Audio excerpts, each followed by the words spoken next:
as he's starting to get into, the passing offense. So that play that he threw the interception on, I tweeted about it. I thought he saw Colston late, and then he obviously hung it up into the inside. But then the other piece of it was, as he progressed it, Donovan, he said it should have went to Donovan. And he acknowledged that. He said he should have went to Donovan. Donovan was wide open. And that's probably the first read. But Colston was open.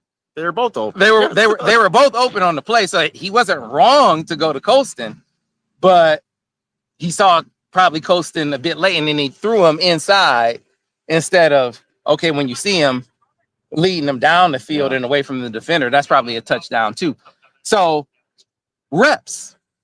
He needs more reps. And so you can't, to me, again, you can't get scared off of that if you're his play caller. I think you got to continue to give him reps.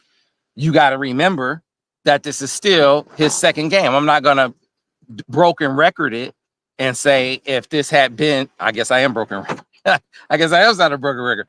If this were game 5 for him instead of game 2, then, maybe you'd be like, oh my God, why is this still happening? But it's game 2. This is game 2 for him. So I'll go back to earlier in the series. He starts left and he progresses it, and he hits Kendrick Bell, the second read in progression on a dig, on a backside dig. Okay, you like that. So you see him doing some things right.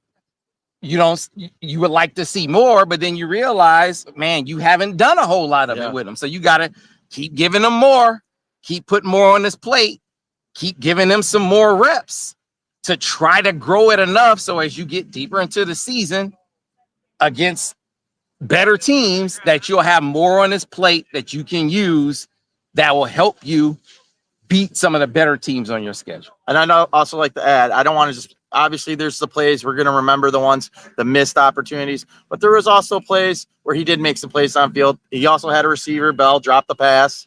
And so there was some good things. There were some more positives. I thought Campbell called a better, I like the game plan in the first half, especially. They sort of lulled in the second half. They haven't been a second half team necessarily this season. But again, there was some progress this week. We'll see how that translates next week at Washington, and then they get a bye, right? So there's some opportunities here. We'll see. You'd like to see them make those necessary progresses as they go to Illinois here, in 3 weeks. So again, one game at a time. We'll see how they go at Washington next week.